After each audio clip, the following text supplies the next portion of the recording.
समझ आया कि वो जो हम छोटे होते एक बात सुनते थे कि अगर पूरी दुनिया भी चाहे तुम्हें गिराना लेकिन अल्लाह ना चाहे तो पूरी दुनिया के मुल्क लोग ताकतें भी मिल जाएं तो तुम्हें नहीं गिरा सकती। फाइनली ईरान जो है वो ट्रंप को घुटनों के ऊपर आखिरकार ले आया। आपको पता है ईरान ने जंग ख़त्म करने के लिए 4 शर्तें बता दी हैं और पहली शर्त जो उन्होंने रखी है वो ये है कि इन्होंने कहा है कि अमेरिका अपनी सारी बेसिस जो गल्फ़ कंट्री से है वो वहाँ से भाग जाए और वहाँ से उठाए। ना ये अबू धाबी में रहेगा, ना ये बहरीन में रहेगा, ना ये कुवैत में रहेगा, ना ये कतर में रहेगा। जितनी भी बेसिस हैं इनकी ये ख़त्म करो और अपने मुल्क वापस अमेरिका जाके रहो। दूसरी शर्त जो ईरान ने बताई है वो ये है क्या है कि $1 ट्रिलियन अब तुम लोग भरोगे और आपको ये भरना होगा। आपने जो हमारे मुल्क के अंदर नुकसान किया, हमारे अवाम और हमारे लोगों को मारा, हमारे कायद को मारा, हमारे स्कूलों के ऊपर तुम लोगों ने अटैक किए, रिफाइनरीज़ को हिट किया, तुम लोगों ने अटैक किया, ये जितना इंफ्रास्ट्रक्चर है ये तबाह किया।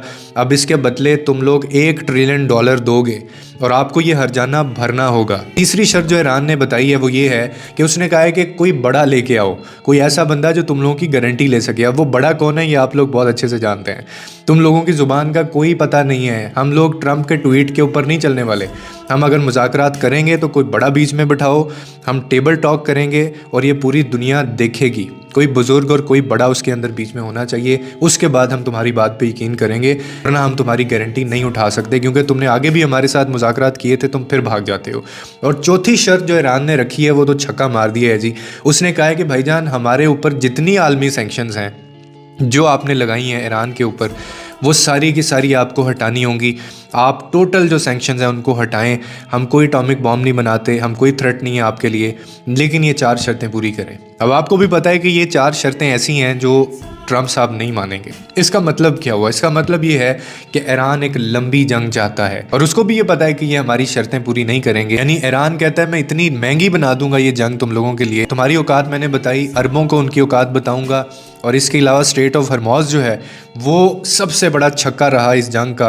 आप यकीन करें एक इंडियन जहाज़ जो है वो ऑयल से भरा हुआ उन्होंने कल उड़ा दिया। इससे पहले एक आइलैंड जा रहा था, वो जहाज़ उन्होंने उड़ा दिया। अमेरिका ने कहा जी मैं साथ हूँ, मैं खड़ा हूँ, तुम लोग जहाज़ गुजारो वहाँ से, लेकिन उन्होंने फिर भी वो तबाह बर्बाद कर दिया।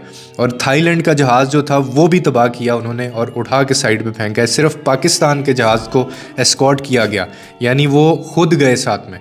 ये होती है इज़्ज़त। और पाकिस्तानियों अगर ये स्ट्रेट ऑफ हरमोज और बंद रहा ना तो आधी दुनिया वर्क फ्रॉम होम पे चली जाएगी। पाकिस्तान में तो वैसे ही छुट्टियां हैं और आपको पता है कि वर्क फ्रॉम होम ऑलरेडी हो रहा है। लेकिन अगर ये इसी तरह से चलता रहा तो ईरान जो है उसने पूरी दुनिया को आगे लगा दिए। ये वेनेजुएला का सदर थोड़ी था जिसको तुम लोग उठा के ले गए। हालांकि यूएस से वहाँ से तेल भी नहीं खरीदता, लेकिन फिर भी पूरी दुनिया जो है वो मजबूर हो गई है इनके सामने और अब मुज़ाकरात होने